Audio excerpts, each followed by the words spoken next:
Before we go into the podcast, I want to just talk about a business that I've set up with my friend George.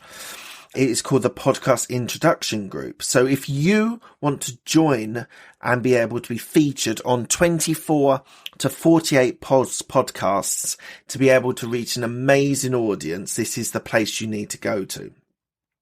Podcast, being a guest on podcasts, is automatically establishing you as an authority and is able to build your personal and professional brand. We handpick of a bank of podcasters that we have to be able to grow your business and brand. We do 100% of everything that needs to be done by my team. You do not need to lift a finger. You are able to expose yourself to new and relevant markets by going on other people's podcasts. You also are able to create brand loyalty. People will love listening to you and coming back to your products or services, and it's able to increase your revenue. So if you want to be able to get involved, you can sign up quickly, registered with an account manager. There's an onboarding call where we target the podcasts that you want to be on, the type that you want, whether it's entrepreneurship, business, health, fitness, whatever it is. We then match you to those podcasts and you can start your journey. We have regular catch-ups with our account managers, and Google ranks you when people search for you. So when people are searching for you, you're able to see your podcasts at the top of the list. So if you are interested in being a podcast guest on multiple podcasts, we are the place to go. If you go to podcastintroduction.com and go and register your details, we will have a quick call with you, map your podcast that you want to be on, and we can then start this process ASAP. Thank you so much for your time. I appreciate it. Back onto the podcast then.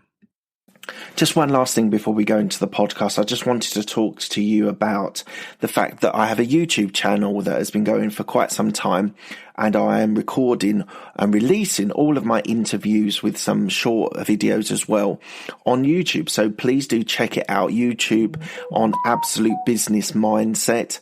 You'll see a bunch of interviews there, all the longer format interviews and some short videos as well. So please enjoy that. And here goes with the podcast interview. This podcast will educate and inspire with stories of entrepreneurs' journey, and we also explore their why. You will learn from successes and failures to be the best version of yourself. Today we have Tony Kitchens, who is a business strategy consultant. Hello, Tony. How are you today? Hello, Mark. How are you doing today? Thank you for having me, and I look forward to sharing some time with your audience. Oh, it's an absolute pleasure. Absolute pleasure to have you on. So the podcast is called Absolute Business Mindset. What does a business mindset mean to you? It means understanding that business is a 24-hour job. It's a lifestyle. It's a career. It's all of the above. And it never ends until it's over.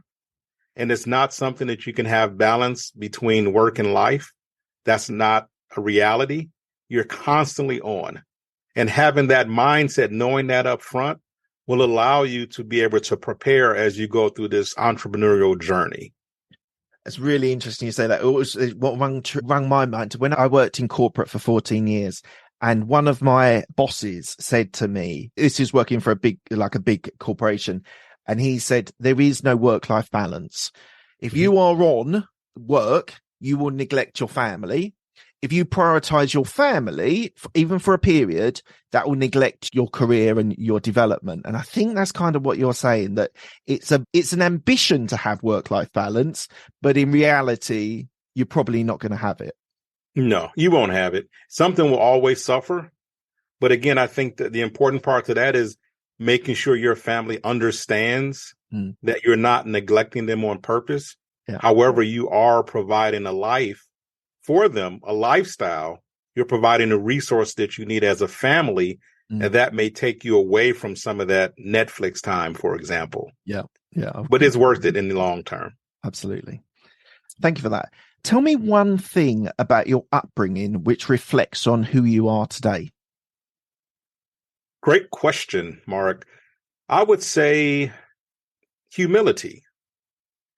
My parents raised me to respect others and to command respect based on the way that I treat people and the way that I treat myself. And I think I've carried that over all of these years, 52 years now. I've carried that. So when I meet other people, I don't necessarily look at them in a position that's higher than me or a position that's lower than me. We're equal in my mind until they prove otherwise, or until I prove otherwise to them. So I think empathy is probably one of the biggest traits that I've brought along. And that was your parents that instilled that in you? Exactly. Yes. So one of the questions I had for later, which we're going to jump to now, what do you think is more important for an entrepreneur, authority or humility?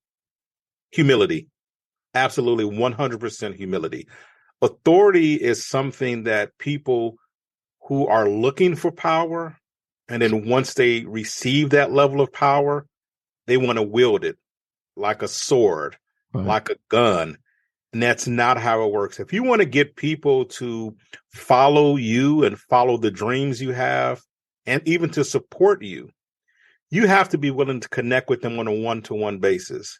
But you can't have a hammer over their heads waiting for them to make any little mistake.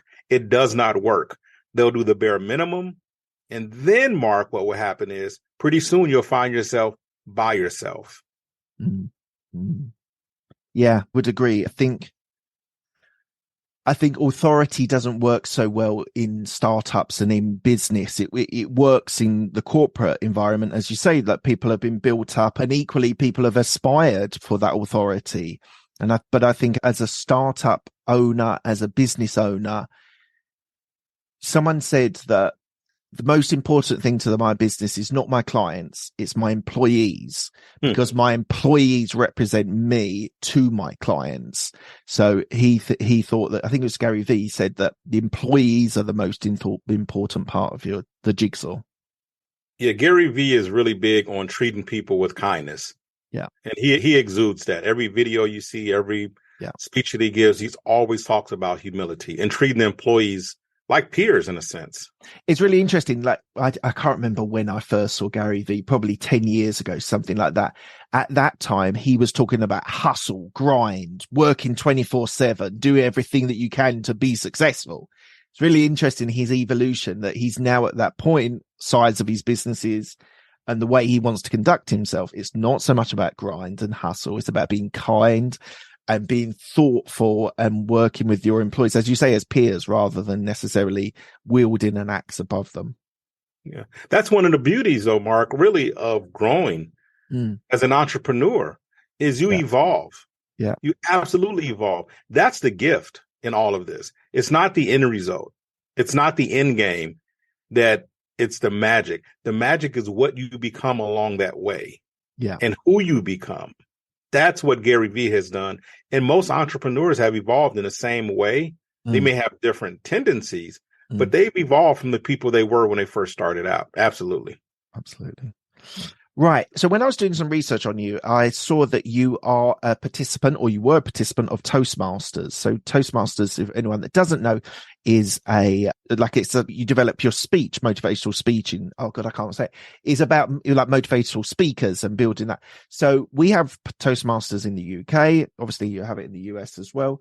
So what's the role that it's done and how has it helped you? Toastmasters is a really good organization. As a matter of fact, I was on one of our club calls just last week. Right. I've been a member for 3 years.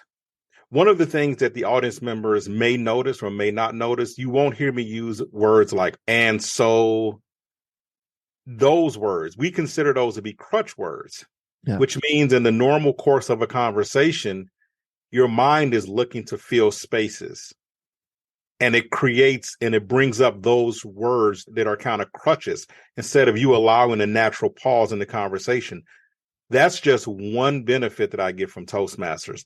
Beyond that, you get the opportunity to write speeches, to recite speeches, and have your peers evaluate those speeches during the clubs, during those meetings. It's been an absolutely wonderful organization. And so you're a motivational speaker now. That's one of your businesses. So who do you speak to? What's your message? What do you try and communicate with people? A couple of different audiences. One is a business audience, and those are either aspiring entrepreneurs or existing business owners. The second is a group of people, an audience who's looking to go from where they are today toward the goals or dreams that they had when they were younger. and they're not quite sure how to move the needle forward. They're not quite sure how to progress. So those are the two audience. And I've spoken to people all over the world, especially on a virtual platform. And I just love interacting with the audiences, because no matter where you are in the world, people have a few basic similarities. And it's just very refreshing to talk to people who have different backgrounds, but similar perspectives. We'll be back after a quick break. Hi, I'm Alex, the host of X Health Show, Meet the Future of Healthcare. Think X-Men, that's X Health. Actual superheroes behind programming living cells to cure cancer once and for all. Tech that detects preterm delivery in seconds, brain-computer interface, or apps that employ AI to match you, your disease, with the best treatment. X Health Show brings to you visionaries who push the boundaries of healthcare from Switzerland, the heart of Europe, and the most innovative country in the world. Let me introduce you to their startups. Head to X Health Show, Meet the Future of Healthcare. Happy to greet you there. 100% agree. And I think were you doing face-to-face before pandemic? Yes. And then you transferred onto doing the virtual events? That's correct. Do you think you'll go back to doing more face-to-face stuff? I think a lot of organizations are bringing speakers in now to do more face-to-face. However, the corporations, it's an expensive venture for them, because they have to have air and accommodations and everything else. And I think what you see with the economy these days, they need to bring people in. However, they want to do it at the least expense that they can. So they're still doing a lot, probably mostly virtual. Right. Okay. What's your why, Tony? My wife and son. Simple as that. And what is, there's obviously the emotional connection you have with them, but what is it, being a provider? Is it being a role model? What's your reasoning of having your family and kids as your why? Yeah. And I kept that answer short, Mark, for a very specific reason, which is, when you have a strong why, when you really know why you do what you do, it doesn't take a very long explanation.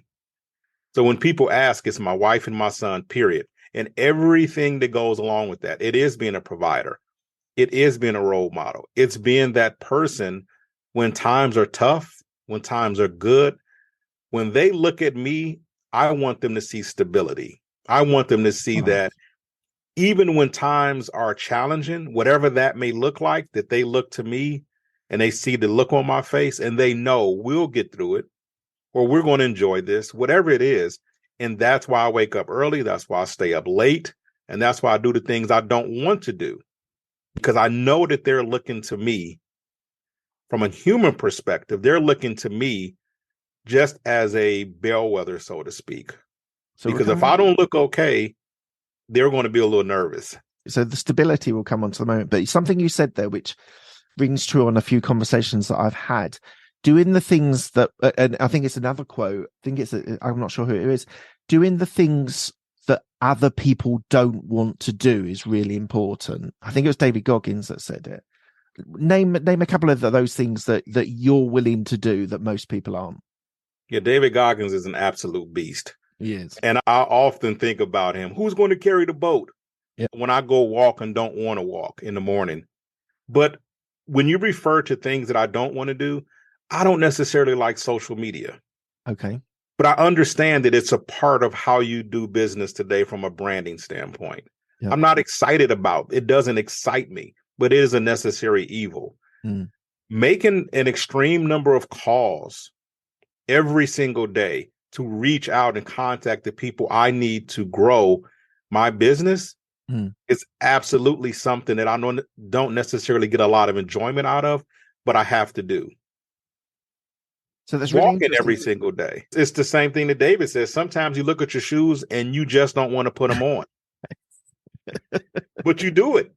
You do it. And as soon as you get started 10 minutes into it, it's okay. And you remember the feeling you have, those endorphins are going.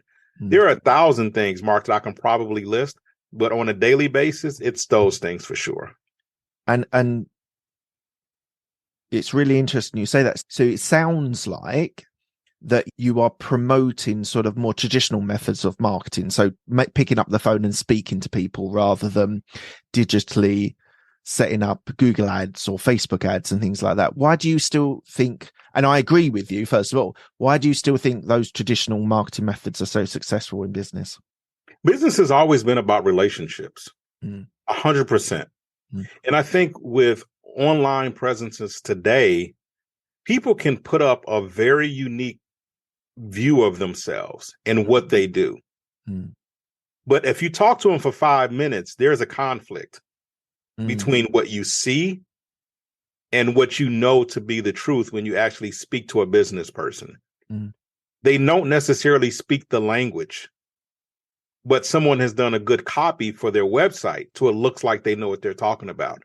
And I think that's one of the things that I'm very cautious about is working with people just because they have a nice website. So I prefer to get on the phone and talk to people because you'll know pretty quickly whether they're good at what they say they're good at or not. And I think it's a lost art. However, it does get to the point where corporations, when you're dealing with companies, companies like to talk to people and they want relationships. They're not going to hire you because you're good on TikTok. They need to talk to you. They need to interview. They need to sit down with you and see what you're really about. And I love that part of business, 100%. Yeah.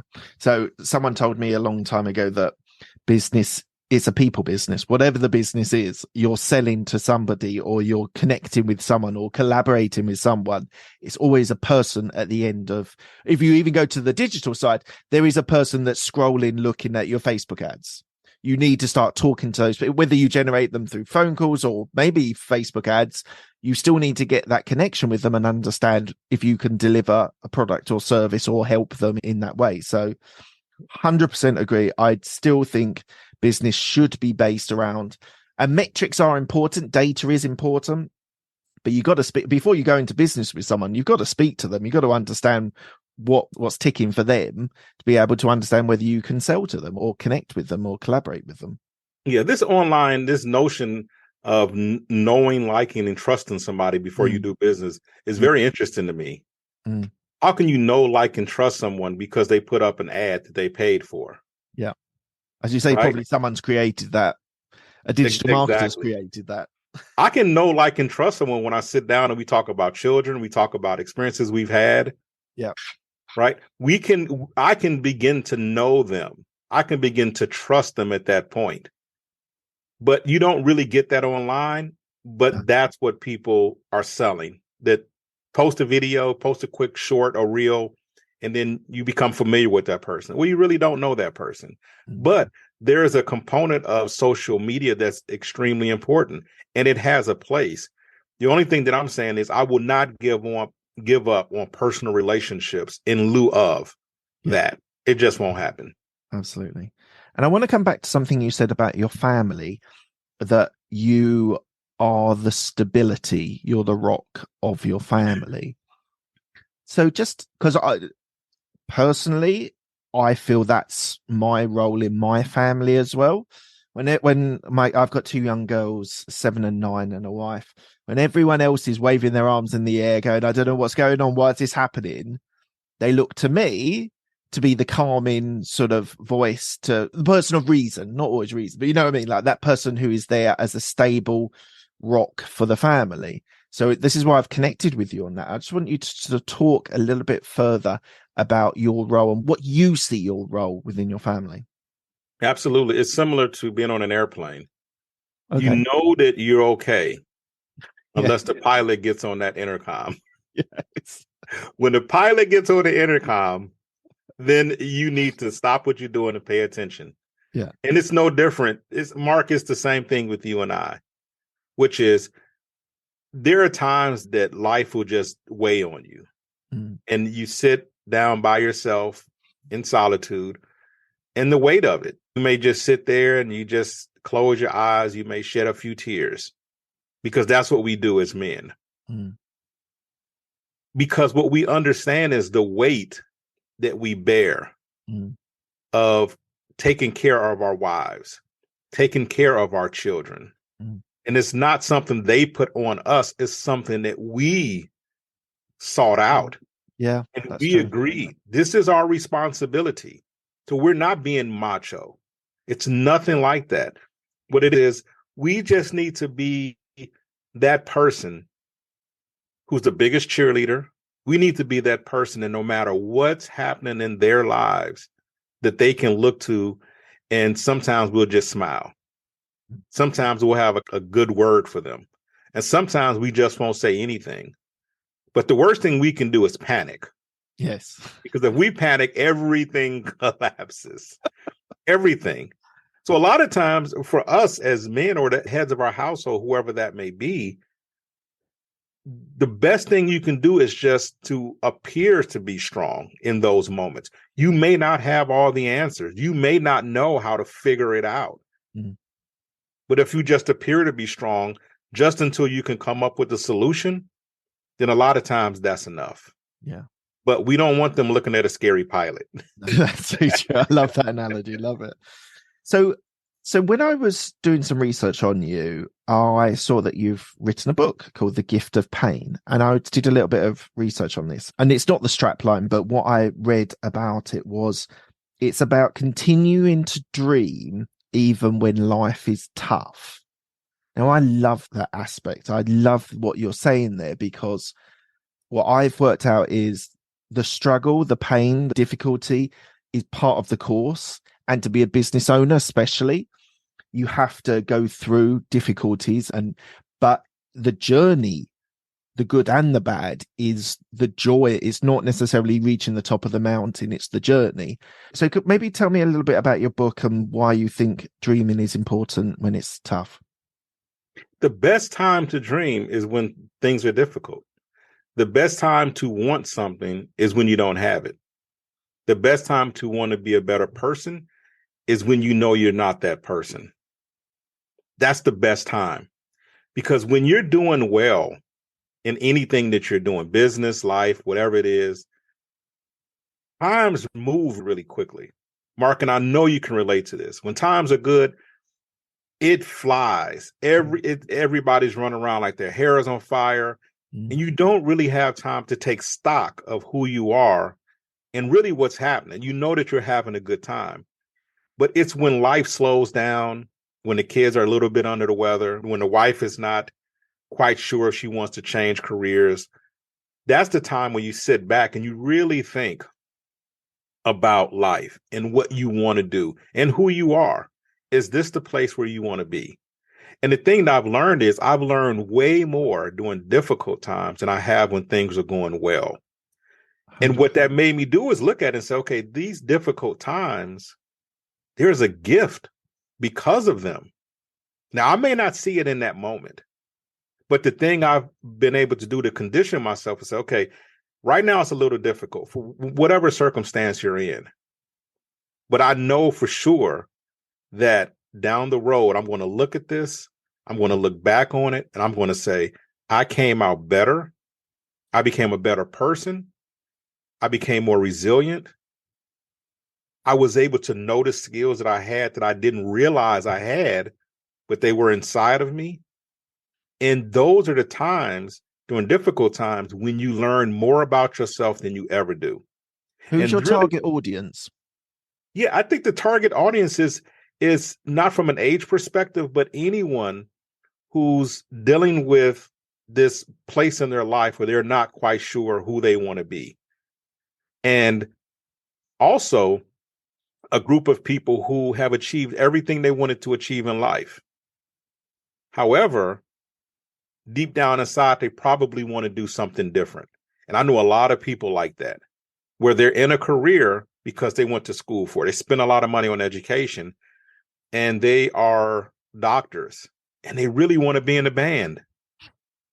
But how do you make that conversion? And what it leads to, Mark, is this space where it just doesn't feel right.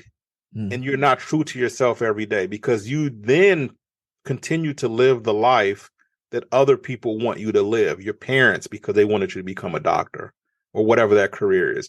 But you're not completely happy, but you just move through life and you're unsatisfied. And then you get to a certain point, Mark, where you regret it. And you can possibly resent the people who wanted to keep you in that space because it was a dream or a goal for them, not for you. Do you think anyone can successfully be an entrepreneur? No. What skills do you think you need to be an entrepreneur? There's a difference between being a business owner and an entrepreneur. I think that's the first thing. You can be a business owner. You can have a store and sell some really nice things out of that store. And that's what you do. And that's one thing. An entrepreneur is not a job. It's not even a business. The mind of an entrepreneur is someone who never, ever stops thinking about new ways to do things, creative ways.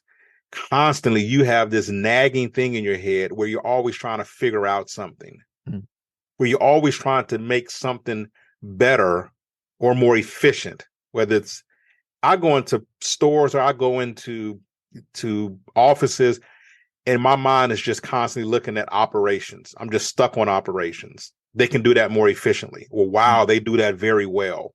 And it never ends. Entrepreneurship never ends. So it's not just having a business from 9 to 5. It's really a mindset. An interesting thing is a lot of entrepreneurs create, but they don't execute. Yes. They may start a company, but they're not the ones that's going to run it. They'll do an exit. They'll sell their shares, and they'll move on to start something else. That's an entrepreneur.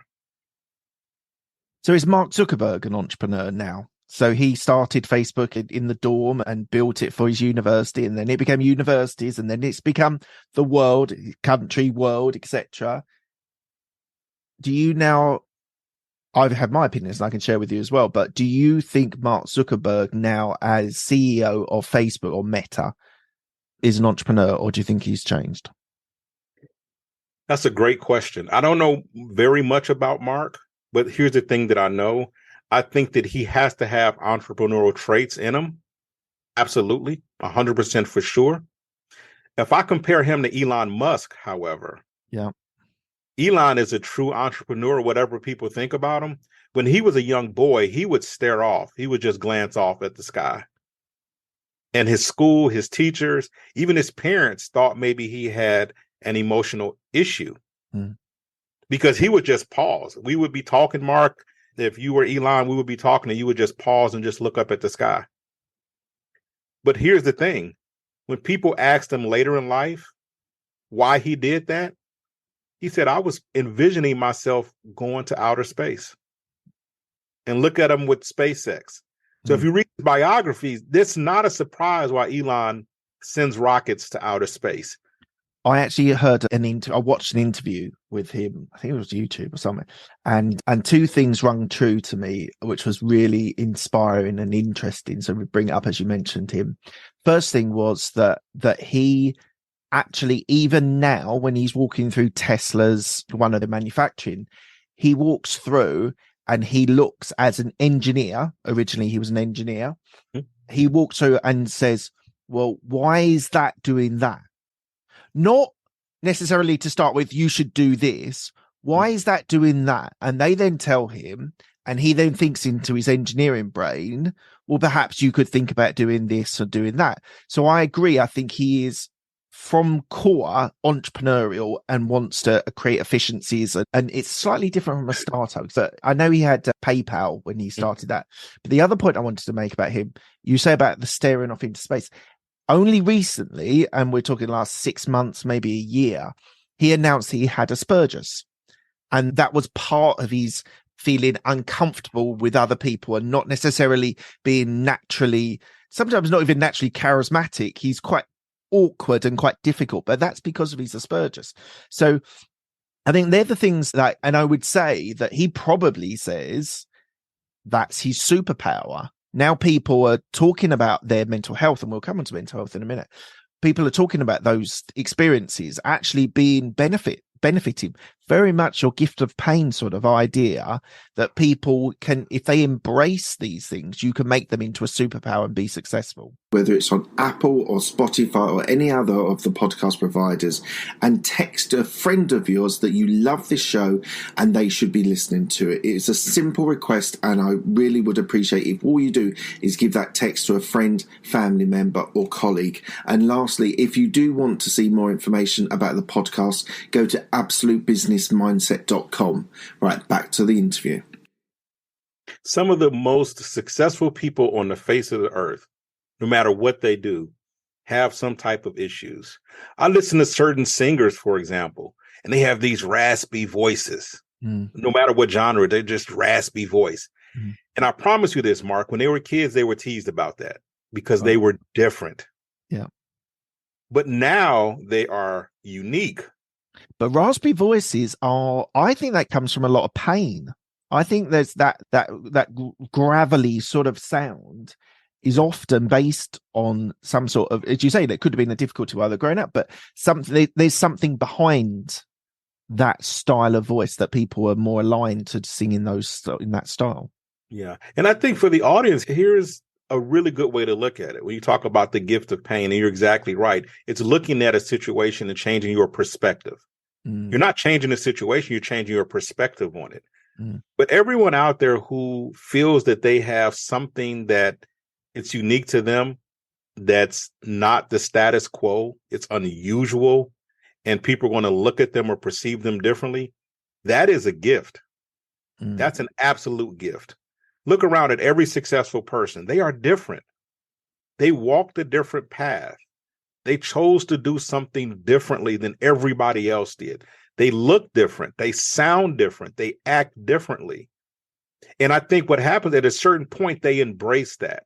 I think they also had, even if it was one person, but they had people around them that said, you are good just like you are. Don't change. And I think that's the lesson, Marcus. Here's the reality.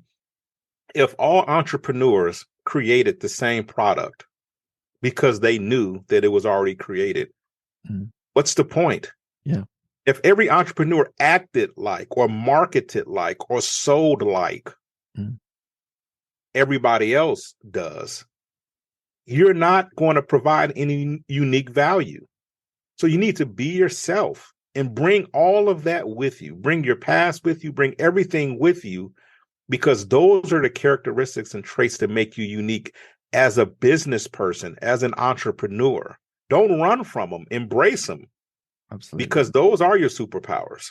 It's quite interesting, and I'll share an experience that I had, something that someone said. So for me, it sounds so cliched, but I grew up with in a happy family. I went to a good school, a little bit bullied on certain things, but I kind of fitted in because of sports. So I was given that sort of advantage in that way. Through my life, I've had events which have caused pain. We talk about the gift of pain. And I think that although I fitted in at school, experiences that I had through my life have caused pain, which has then driven me into the entrepreneurial world. And there's a singer called Frank Turner. He has done 2,000 gigs, something like that, over 2,000 gigs. And one of his songs, he talks about, look for the kids that don't fit in with the rest.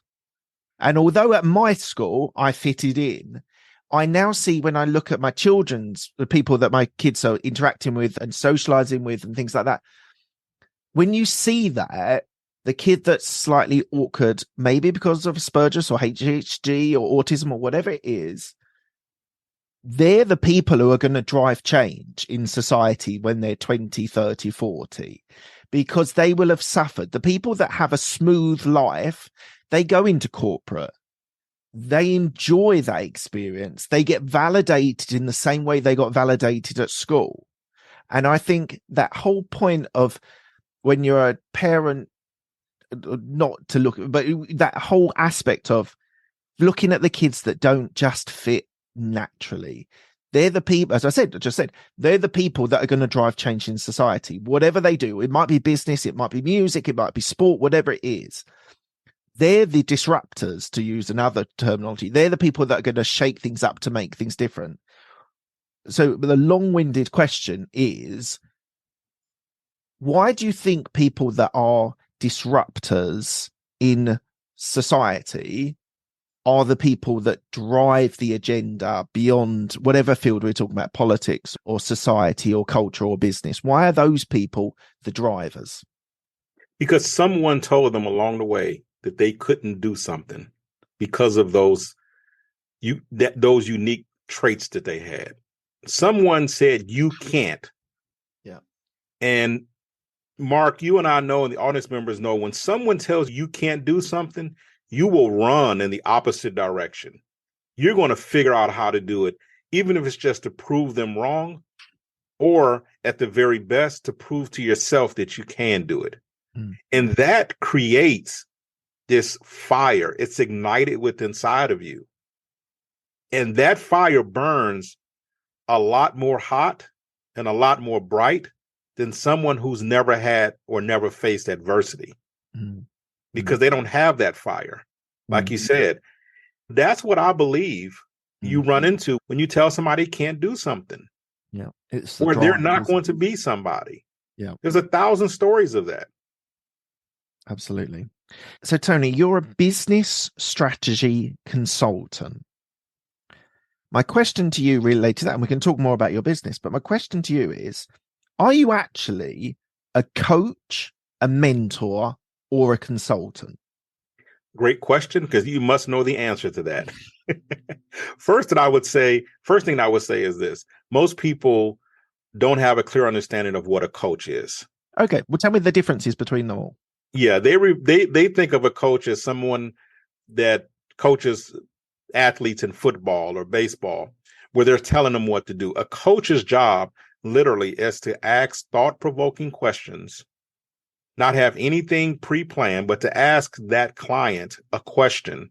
And that client will hear themselves and have to answer that question. And then you follow up with more questions. And then you just hold them accountable.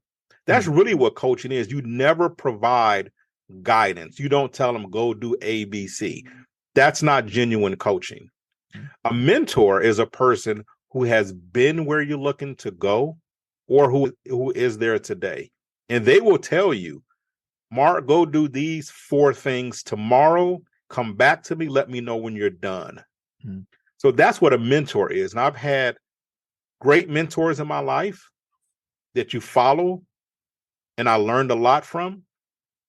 From a business strategy consultant standpoint, the thing that I do is a combination of both.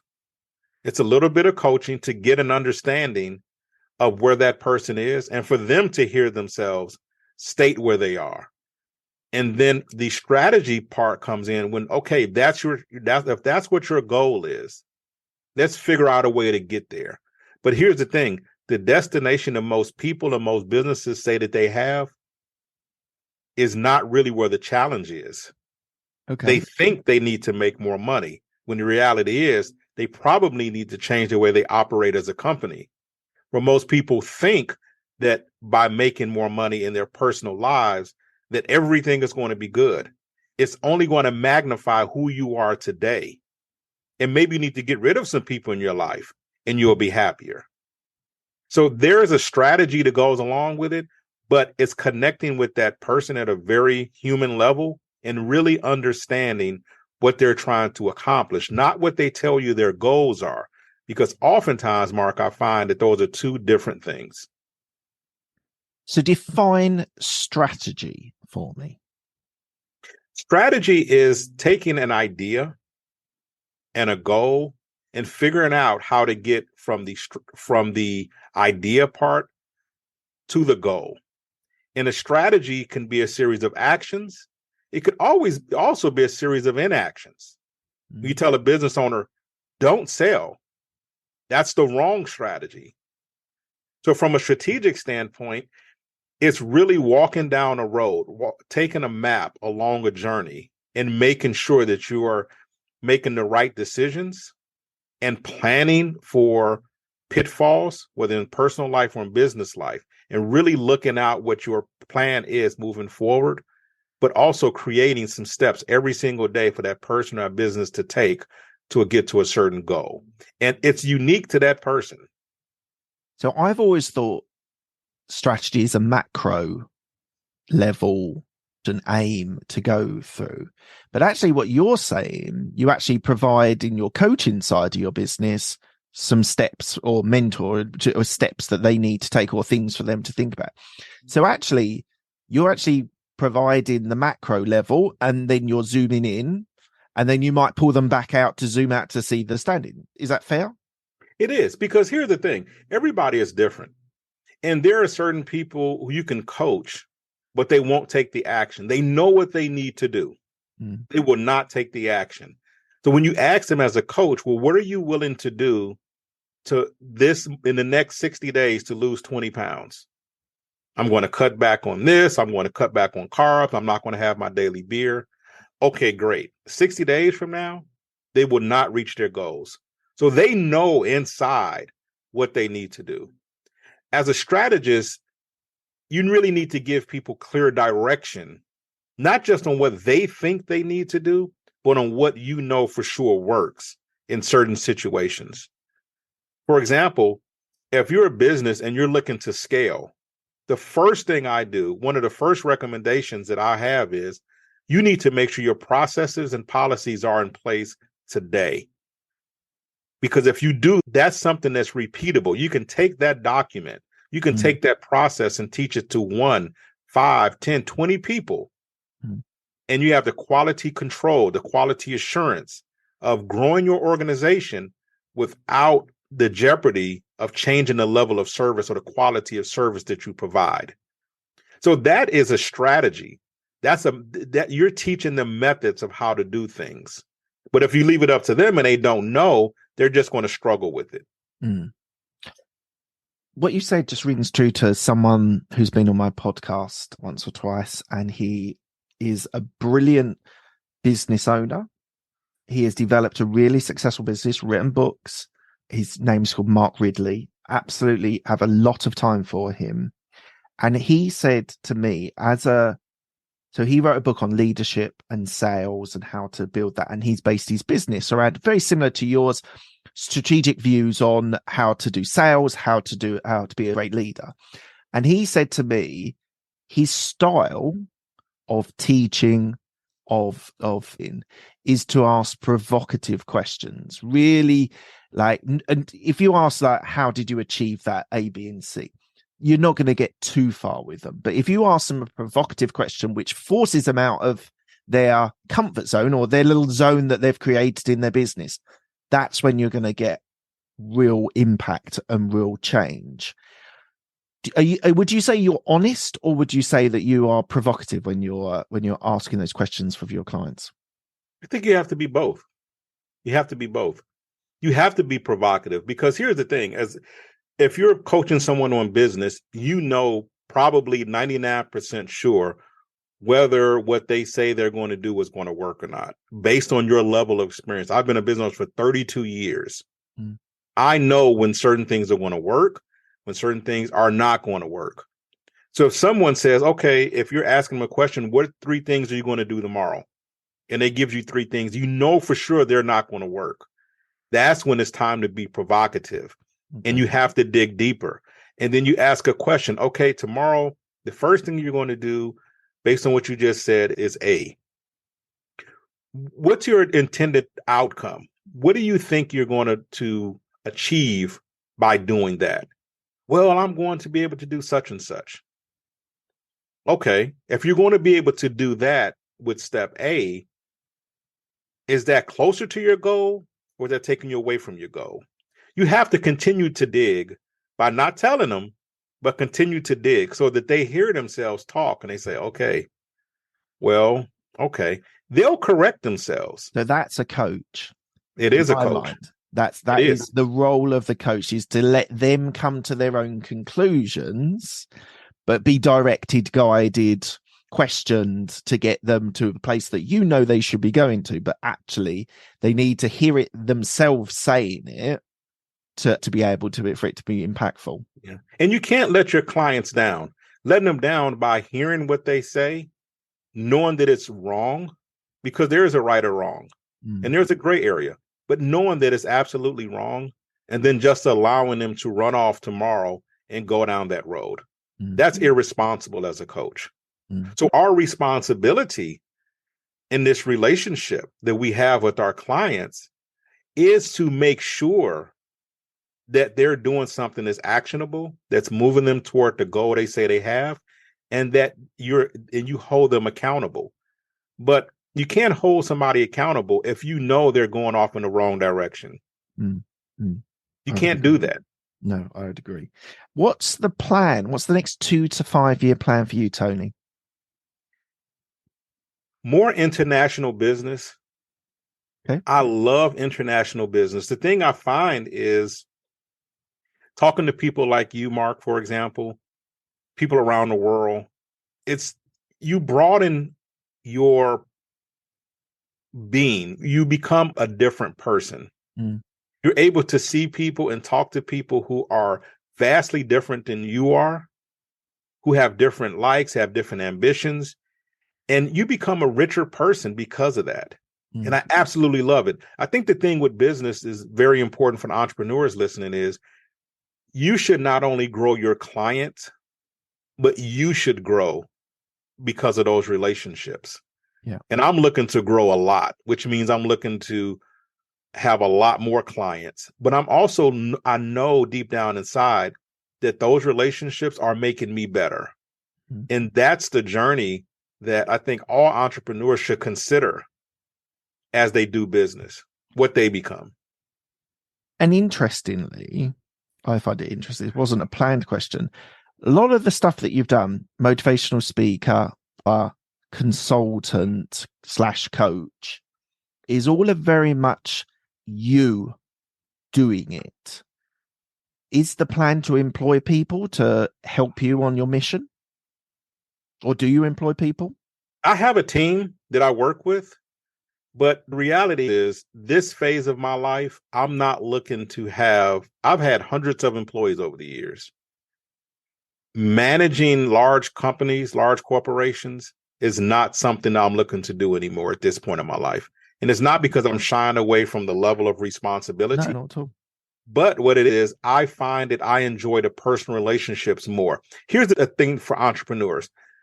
When you start a business, you are the practitioner. You're the one making the cookies. You're the one delivering the products. You're the one boxing up items and shipping it. You're the one who's making that food at the restaurant and taking it to the counter, and people are coming there to get their food. You see your clients. When you build a large corporation, you rarely see your clients, because what you're really doing at that point is you've created a machine. That machine, you have people who are client representatives, who are customer facing, people who are in HR. You don't even hire people or fire people anymore. And I've done that, and I appreciated that. I enjoy more than anything is having conversations face to face with my clients, because I'm about the relationship, and I don't need a huge team to do that. So I choose to be in front of my clients. I choose to nurture those relationships myself, because again, as much as it's fulfilling for the client and they're getting what they want or need out of that engagement, but so am I. And that's something that I missed when you have a big company. Yeah, so true. So true. It reminds me of Michael Gerber's book, The E-Myth, where you have the practitioner, you have the operations or manager, and then you have the entrepreneur at the top. Absolutely. Directing. You are a long way from the practitioner point of view. If it's a baker or a restaurant, you're very far from that. So I think that's for my audience that's thinking about that. If you want to grow a business and scale it, those 3 bases, you need a practitioner, you need someone to do what you're selling. You then need managers and operational guys that can actually manage them and manage the business. But as the entrepreneur at the top, you have to be looking for other opportunities, having more than one restaurant or more than one bakery, etc. So I think but I totally respect you. I totally respect you that for you, relationships are more important than running a business with 500 people or 1,000 people or whatever. So thank you for that honesty. I really do appreciate it. Look, we're coming to the end of the interview. I ask the same 6 questions to all of my guests. They're quick fire questions. They do not need a quick fire answer. The first question is, What's the best decision that you made? In life is marrying my wife, which produced our son. Amazing. What's the best piece of advice you've been given? Don't worry about the small things, because in life you'll have to deal with bigger ones. Save your energy for the big fights. Who told you that? My father-in-law. Was he a mentor for you? Yeah, he still is. He's a cool guy. That was one of the things that just stood out. Yeah. My father would always say that this too shall pass. And I use that all the time. Oh, I love that. I tell you what, I saw that on social media. Tom Hanks said that he was in a group of like other actors, and it was perfect with all these amazing actors. And he just had this advice: if you're successful, it shall pass. If you're unsuccessful, it shall pass. As long as you understand that. And we're looping all the way back to the start, where being the head of the family, and just knowing that even in the worst situation you've got, and people go through terrible things, COVID, bereavement, mental health, whatever it is, it also shall pass. And I love that. That is one of my favorite quotes from someone. Thank you for jogging my memory on that. Next question is, who helped you most in your career? George Gower. Who's George Gower? He was a marketing rep at IBM when I worked at IBM, and I was a technician. Yeah. And he was the one who helped me make the shift from being a technical person to a business owner. He literally helped me when I first started my business. He got me my first 6 or 7 clients. Amazing. He is a mentor to this day. I love George dearly. The interesting thing is, I didn't know this because I don't hire, but several years ago, his son applied to work at our company. I didn't know. Oh, really? The lady responsible for HR said, "This guy says he knows you." And I said, "Who is it?" "Derek Gower." And I said, "I don't know Derek Gower."